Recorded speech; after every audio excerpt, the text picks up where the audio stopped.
Hello dear students, welcome back in online teaching, grade 7, subject SST, Geography. Dear students, as you all know, in previous video, we have completed chapter number 5, which name was Water. Okay, students, in this video, we are going to discuss question and answer depending on the chapter. So let's go, we will see question answer. Here is question number first. Answer the following questions. बच्चों नीचे कुछ questions दिए गए हैं, उन question को अच्छे तरीके से रीड करते हैं, उनके आंसर देखते हैं. Question number 1, what is precipitation. देखिए प्रेसिपिटेशन का मतलब क्या होता है, किसको कहा जाता है. Question number 2, what is water cycle. Water cycle means क्या होता है, किसे कहा जाता है. Number 3, what are the factors affecting the height of the waves. Waves पे अफेक्ट करने वाले फैक्टर्स कौन से होते हैं. Number 4, which factors affect the movement of ocean water. Ocean water यानी कि महासागरीय पानी जो होता है उस पे कौन कौन से फैक्टर्स अफेक्ट करते हैं. Number 5, what are tides and how are they caused. Tides का मतलब क्या होता है, वो कैसे तैयार होती है. Number next, what are ocean currents. Ocean currents क्या होते हैं, ठीक है, इसके बारे में हम जानकारी लेंगे.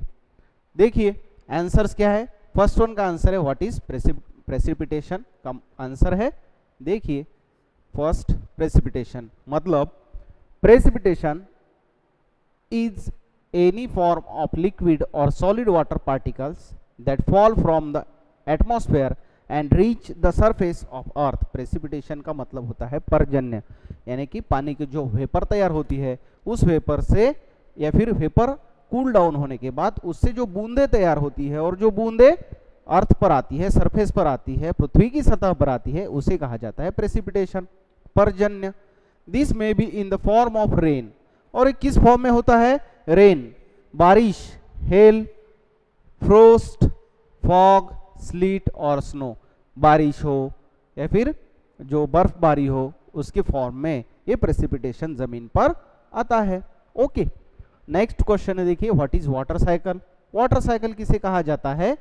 The answer is water cycle means the process by which water continually changes its form and circulates between oceans. अब वाटर साइकिल एक ऐसी प्रोसेस होती है जो कंटिन्यूअली चेंजेस इट्स फॉर्म, जो कंटिन्यू चेंजेस होती रहती है, इसका फॉर्म कंटिन्यू चेंजेस होता रहता है. सर्कुलेट्स बिटवीन ओशियंस, कहां से, oceans, atmosphere and land is known as the water cycle. बच्चों हमने वाटर साइकिल के बारे में चैप्टर में अच्छी तरीके से जानकारी ली है कि किस तरह से वाटर का वेपर होता है, वो वेपर किस तरह से कूल होती है और उससे पानी की बूंदें कैसे तैयार होती है, क्लाउड्स कैसे तैयार होते हैं और नीचे बारिश जमीन पर किस तरह से आती है, इसके बारे में हमने चैप्टर में जानकारी देखी है. तो उसे क्या कहा जाता है, वाटर साइकिल. ओके, नंबर 3 देखिए, नंबर 3 का आंसर है the factors affecting the height of waves. अब वेव्स पर कौन से ऐसे फैक्टर है जो अफेक्ट करते हैं.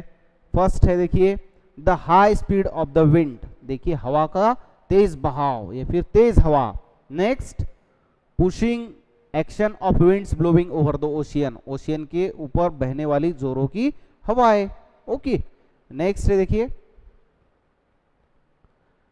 ड्यूरेशन ऑफ विंड, हवा की ड्यूरेशन. नेक्स्ट है the distance the wind blows on water. Water पे ब्लो करने वाली हवा या फिर उसका डिस्टेंस. अर्थक्वेक, जो भूकंप कहते हैं. नेक्स्ट, वोल्केनिक इरप्शन, ज्वालामुखीय उद्रेक. नेक्स्ट है under water landslides. Under water यानी कि पानी के नीचे डेप्थ में होने वाले लैंडस्लाइड्स. ये जो सब फैक्टर्स है ये वेव्स के ऊपर क्या करते हैं, इफेक्ट करते हैं, अफेक्ट करते हैं. ओके, नेक्स्ट है number 4, the factors affecting the movement of ocean water, ocean water पे अफेक्ट करने वाले फैक्टर्स, ओशियन वाटर पे परिणाम करने वाले फैक्टर कौन कौन से होते हैं? अर्थ्स रोटेशन, जो पृथ्वी का रोटेशन होता है वो, उसके बाद है सैलिनिटी, उसके बाद है प्रिवेलिंग विंड्स, उसके बाद है वेरिएशन इन टेम्परेचर, टेम्परेचर में होने वाले बदलाव चेंजेस, उसके बाद है the gravitational pull of sun and moon, जो गुरुत्वीय बल होता है, गुरुत्वीय पावर होती है, पुल होती है जो कि सन के और मून के ऊपर उसका प्रभाव होता है। नेक्स्ट है अर्थक्वेक्स एंड वोल्केनिक इरप्शंस, देखिए भूकंप और वोल्केनिक इरप्शंस, ज्वालामुखीय उद्रेक और अर्थक्वेक, ये सब जो फैक्टर्स है ये ओशियन वाटर पे अफेक्ट करते हैं, परिणाम करते हैं। ओके, देखिए नेक्स्ट क्वेश्चन नंबर 5, टाइड्स किसे कहा जाता है? टाइड्स, देखिए tides the rhythmic and alternate rise and fall of ocean water twice a day is called a tide, यानी कि ज्वार के बारे में हमने देखा है चैप्टर में कि किस तरह से दिन में 2 बार ये ज्वार भाटा आता है, यानी कि लहरें ऊपर उठती है और बाद में फिर समंदर में डेप्थ की तरफ वो चली जाती है। Tides are caused due to the gravitational pull exerted by the sun and the moon on the earth surface. The moon is closer to the earth is responsible for tides. जब moon earth के closure होता है, अर्थ के नजदीक होता है, तो उस किसके लिए रिस्पॉन्सिबल होता है? Tides, to a great extent than the sun. When the level of the water is highest, जब पानी की जो लेवल होती है वो सबसे ज्यादा होती है, हाईएस्ट होती है, it is called high tide, तब उसे हम कहते हैं कि हाई टाइड कहते हैं उसे। When the level of water is the lowest, और वाटर की, पानी की जो लेवल डेप्थ की तरफ जाती है, लोवेस्ट हो जाती है, उसे कहा जाता है लो टाइड। ओके, तो आप लोगों को समझ में आया हाई टाइड और लो टाइड किसे कहा जाता है? जब पानी की लेवल हाईएस्ट होती है तो उसे कहा जाता है हाई टाइड, जब पानी की लेवल लोवेस्ट होती है तो उसे कहा जाता है लो टाइड। ओके, नेक्स्ट है ओशियन करंट्स। ओशियन करंट्स के बारे में जानकारी देखते हैं। Large scale movement of water in the oceans in a definite direction are called ocean currents. देखो, जैसे हमने चैप्टर में देखा है कि ओशियन करंट्स एक निश्चित दिशा में, डेफिनेट डायरेक्शन में फ्लो होते हैं, ब्लो होते हैं। The ocean currents are like rivers in the ocean that are of 1000 of kilometres in length and very wide also. और ये जो करंट्स होते हैं, ये जो धाराएं होती है, ये बहुत लंबी होती है। The ocean currents are 2 types, ocean currents 2 types के होते हैं। कौन कौन से हमने चैप्टर में देखा है? वार्म करंट्स और cold currents. Okay, for example, example के तौर पर देखते हैं, the Labrador ocean current is cold current. Labrador ocean current जो है वो कोल्ड करंट है, हमने चैप्टर में देखा है। और गल्फ स्ट्रीम जो है एक वार्म करंट। ये जो 2 एग्जाम्पल है वो हम देख सकते हैं। ओके, देखो नेक्स्ट क्वेश्चन है गिव रीजंस। अब रीजंस बताने हैं, ठीक है। Question number 2, give reasons. First है ocean water is salty. Ocean water जो है सागरीय या फिर महासागरीय पानी कैसे होता है? साल्टी होता है, खारा होता है। वो क्यों होता है? क्या है उसका रीजन? आंसर है, देखिए, ocean water is salty because it contains large amounts of dissolved salts. क्यों होता है साल्टी? वो जो भंग नमक होता है, जो डिसॉल्व्ड साल्ट होता है, उसका जो प्रमाण होता है वो उसमें बहुत ज्यादा होता है। Most of the salt is sodium chloride और the common table salt that we eat. और इसमें से ज्यादातर मात्रा में कौन सा साल्ट होता है? सोडियम क्लोराइड या फिर कॉमन टेबल, जो हम खाने में इस्तेमाल करते हैं। ओके, नेक्स्ट है, देखिए number 2, the quality of water is deteriorating. देखो आंसर है the quality of water is deteriorating because of the following reasons. क्या reasons है? फर्स्ट है, देखिए, the garbage we throw in the ponds and the rivers. हम क्या करते हैं? जो गार्बेज है वो कहाँ पर? नदियाँ, जो पॉन्ड्स होते हैं उसमें फेंकते हैं। Next, the dumping of toxic liquids in the reverse and oceans, toxic liquids के जैसे जो काइंड्स है वो रिवर में और ओशियन में फेंकना। उसके बाद है ocean mining in the deep sea is the main source of ocean water pollution. अब ओशियन माइनिंग जो होती है, ओशियन माइनिंग की वजह से भी क्या हो सकता है, वाटर पोल्यूशन हो सकता है। नेक्स्ट है chemicals and polluted water release from industry that polluted water. अब जो भी कुछ फैक्ट्रीज होती है, इंडस्ट्रीज होती है, उनमें से जो भी कुछ वेस्ट मटेरियल है, वो वेस्ट मटेरियल रिवर या फिर ओशियन में छोड़ा जाता है, उसकी वजह से भी वाटर पोल्यूट हो जाता है। नेक्स्ट है देखिए, remains of the harmful insecticides and pest resistance flowing in form of fields. Fields में जो भी कुछ पेस्टिसाइड्स होते हैं, हार्मफुल इंसेक्टिसाइड होते हैं, वो रिवर में छोड़ने की वजह से वाटर क्या होता है, पोल्यूट होता है। नेक्स्ट है देखिए, अनबर्न्ड और half burned corpses and men and animals thrown in water bodies. बहुत सारे ऐसी भी चीजें होती है, वेस्ट मटेरियल होता है जो हम वाटर बॉडीज में फेंकते हैं, उससे भी पानी क्या होता है, प्रदूषित होता है, पोल्यूट होता है। ओके, नेक्स्ट है people washing clothes in rivers and ponds. और वाटर पोल्यूटेड होने का और एक रीजन ऐसा बोल सकते हैं हम कि लोग क्या करते हैं, रिवर्स में, नदियों में और पॉन्ड्स में, छोटे छोटे जो झील होते हैं, तालाब होते हैं, लेक्स होते हैं, उसमें कपड़े धोते हैं, उससे भी पानी खराब होता है, पोल्यूट होता है। Okay, now coming to our next question which is question number 3। Tick the correct answer. Okay, देखो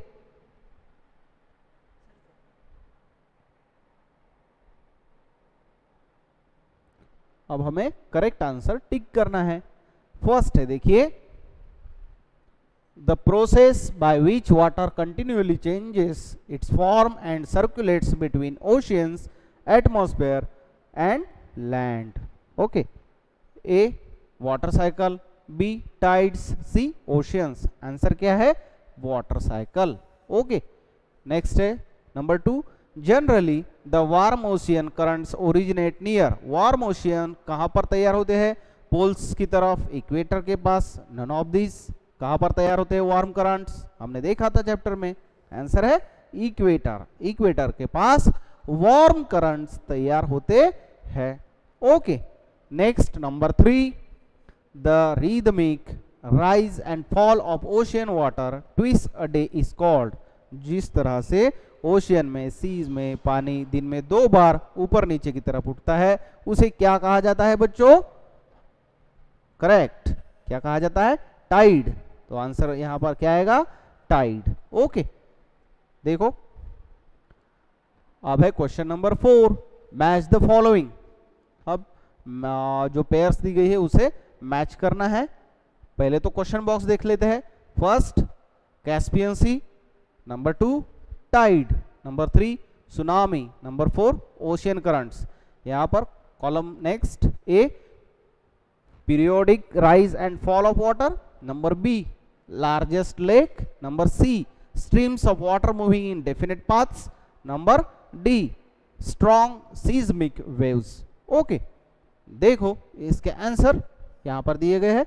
नंबर फर्स्ट कैस्पियन सी, इसका आंसर है, ये है लार्जेस्ट लेक। ओके, नेक्स्ट है देखिए नंबर 2 टाइड, इसका आंसर है periodic rise and fall of water. Okay, next number 3 strong seismic waves. Okay, number last which is 4 ocean currents, streams of water moving in definite paths. जो ocean currents होते हैं वो एक definite यानी कि निश्चित पाथ, निश्चित दिशा में क्या होते हैं, बहते हैं, फ्लोट करते हैं। Okay, question number next, question number 5 for fun. Okay, ये फॉर फन के लिए है, हम इसे सिर्फ डिस्कस करते हैं। Be a detective, first the name of one river is hidden in each of the sentence below, spot it. आप नीचे कुछ सेंटेंस दिए गए हैं, उनमें कुछ रिवर्स के नाम है, वो हमें फाइंड करने हैं। Example, Mandra, Vijayalakshmi and Surinder are my best friend. इसमें क्या है, नाम आया रावी। ओके, या फिर उसे रवि भी कह सकते हैं हम।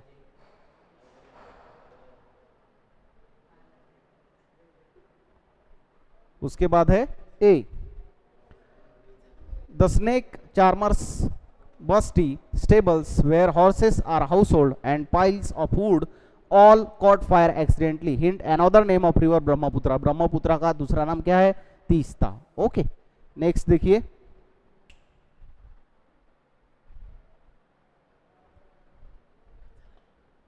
The conference manager put pad, material for reading and a pencil for each participant. Hint क्या दी गई है यहाँ पर देखिए, हिंट देखना है हमें.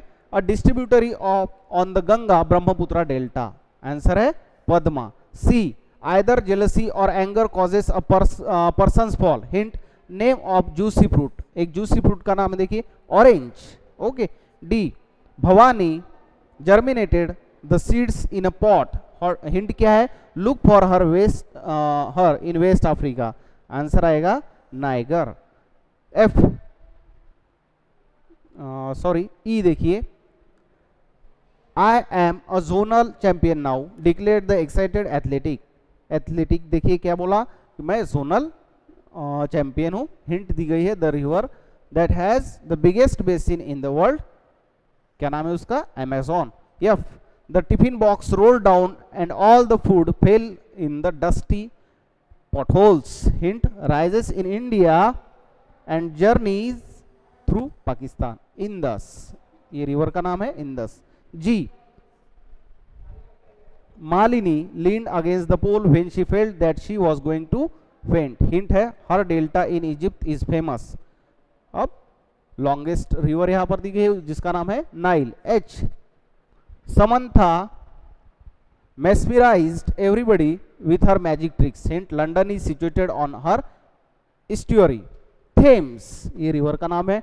I, in this neighborhood please don't yell, owners of these house like to have peace, warned my father when we moved into our new flat. Hint, colour का नाम है येलो.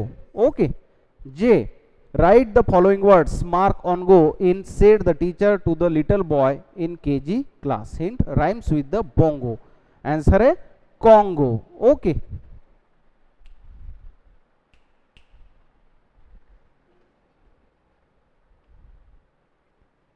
ओके तो यहाँ पर ही एक लास्ट क्वेश्चन दिया था ये हमने डिस्कस किया है जिसका आंसर है कॉन्गो. ओके बच्चों, तो इस तरह से हमने हमारा जो चैप्टर नंबर 5 है इसका नाम है वाटर, उसके आधार पर दिए गए क्वेश्चन आंसर को इस वीडियो में डिस्कस किया है. I hope students you all understand very well this question and answer. Okay, next chapter we will see in our new video. Thank you very much.